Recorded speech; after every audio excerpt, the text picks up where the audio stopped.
Advocate हूँ। एक layman के नाते जो मेरे दिमाग में एक आ रहा था विचार, उसको रख रही हूँ कि बांग्लादेश से जो इन्फिल्ट्रेशन हमारे देश में हो रही है उसके बारे में भी कंसिडर किया जाना चाहिए। मुझे लगता है कि नॉर्थ ईस्ट की बहुत सारी प्रॉब्लम, जिसमें अल्फा की मेजर प्रॉब्लम जो है कि वारदात वहाँ होती है और उसके बाद वो बांग्लादेश में जाके छिपते हैं, और जिस तरह से हमारे जवानों को वहाँ पर कैसे उनके साथ बदसलूकी होती है और उनको लाया जाता है, हम सब जानते हैं। तो इस चीज़ को हमें भी ध्यान में रखना चाहिए। और दिल्ली में मैं निवास करती हूँ और मैं जानती हूँ कि दिल्ली में बहुत सारा क्राइम जो है वो केवल इसलिए बढ़ रहा है कि वहाँ से लाखों लाखों लोग जो हैं वो वहाँ पर दिल्ली में आए हैं, उनके पास कोई रोजी रोटी का ऐसा साधन नहीं होता, तो वो क्राइम एक्टिविटीज़ में बहुत इन्वॉल्व होते हैं वहाँ पर। तो ये एक मेजर जो है मुझे प्रॉब्लम लगती है, क्योंकि हम लोग पाकिस्तान और वहाँ से आने वाली हर समस्या के बारे में बहुत सोचते हैं।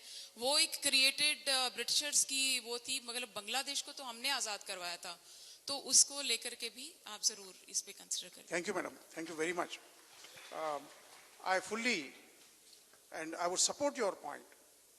If you see the reports sent by 3 successive governors of Assam, it's an eye-opener. Because of the shortage of time this morning, I couldn't speak on that. Yes, correct. In fact, you will be taking on the point tomorrow, it will be there. But मेरा ऐसी, I again pray to God कि मेरी भविष्यवाणी सच ना निकल आए कहीं। 2018 तक यदि हमने आज चेतना नहीं जागी, हमें नहीं जागी, तो उस इलाके में अलग राष्ट्र की मांग तैयार हो जाएगी। You know, it's what I'm saying, the place. I don't want to name the districts. We have been there, you have been there. Symptoms are bad. I appreciate your concern, madam. We are grateful to you. Dr. Dhraksha Andrabi. So, madam, you wanted to say something. Speak. नमस्कार, मैं कश्मीर से हूँ और यहाँ पे सबों ने पाकिस्तान और कश्मीर के बारे में बात की, क्योंकि पाकिस्तान ही पूरे हिंदुस्तान में जिम्मेदार है आतंकवाद का। ये हम मानते हैं और जानते हैं, लेकिन जो अभी हमारे होम मिनिस्टर ने हमारे जम्मू कश्मीर में आकर खुली छूट दे दी पाकिस्तान से उन आतंकवादियों को आने की जो वहां पे अपनी मर्जी से गए थे। और हमारे कश्मीर में लोग तो चाहते हैं, जो 1% लोग वहां चाहते हैं कि हम कश्मीर में जाके बसे, तो उन कश्मीरियों को वापस आने की जरूरत ही क्या है कि यहाँ पे और मुसीबत बढ़ जाए। ना केवल कश्मीर में बल्कि पूरे हिंदुस्तान के लिए वो मुसीबत खड़ी कर देते हैं। मैं अपने फिन्स के जरिए आप तमाम लोगों से अपील करती हूं कि अपनी अपनी जगह एक संस्था हम हैं ही, लेकिन हम जहां पे खड़े होते हैं फिन्स के नाते, वहां पे एक पूरी दुनिया खड़ी हो जाती है। और हम जहां खड़े हो जाते हैं पूरा भारत वहीं पे खड़ा हो जाता है, क्योंकि हम ये मानते हैं हम हिंदुस्तान से हैं और हिंदुस्तान हमसे है। और इस बात का हमें फख्र होना चाहिए। और मुझे ये भी फख्र है कि मैं कश्मीर में पैदा हुई हूं, जो हिंदुस्तान का हिस्सा है। और इसलिए भारत की बेटी आप सबों से निवेदन करती हैं, खासकर जनरल शेकेटकर साहब से, जिन्होंने मेरी बात रखकर जम्मू कश्मीर में फिन्स का चैप्टर खोला।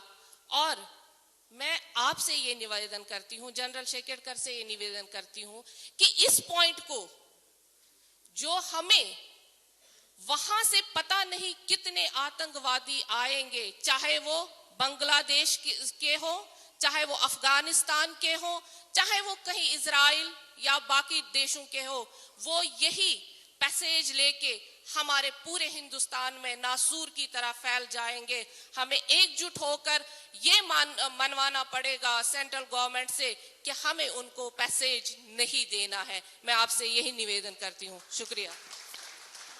Thank you very much doctor Andrabi.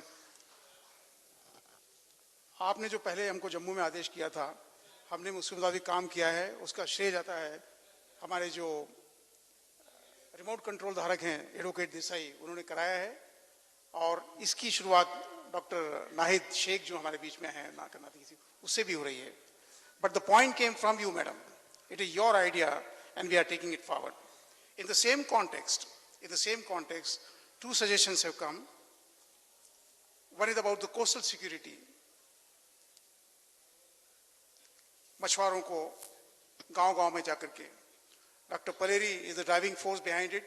He guides us in our perception about national security. Dr. Sheikh, single-handed, she had organized the seminar in Ratnagiri. And as a result, what we are doing, I'm just keeping you informed. गांव-गांव में समुद्र के किनारे मछुआरों के बीच में हम जाते हैं, उनको ये बोलते हैं कि आपसे ज्यादा समुद्र को और समुद्र की सीमा को कोई दूसरा सैटेलाइट नहीं जानता दुनिया में, क्योंकि आप वहीं पर पड़े हैं, आपको सब पता होता है। और अगर आपके पास में ऐसी कोई शकियार चीज आती है, kindly tell so and so, we are working out on that line. 26/11 के बाद में आपने सुना होगा, एक दिन टीवी में शाम को यही समय था, अचानक टीवी पर न्यूज आया, flash, breaking the news, breaking the heads and what not. Ship, small boat was spotted having 15 to 16 people in white dress. The moment it was spotted, within 15 minutes, the message reached the Bombay Police Commissioner. It went to the TV media because he happened to be there somewhere close by, and it became the news. Fortunately for us, within 23 minutes, it was revealed कि वो हमारे अपने navy के commandos वहां काम कर रहे थे, and they were going about it. But the point to be taken note of is, ladies and gentlemen, the small 2-3 boys and girls who are roaming on the seashore गांव के, उन्होंने उस बात की खबर दी.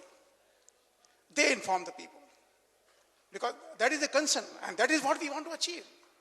Because the day it happens, and then every soldier, every citizen becomes a soldier.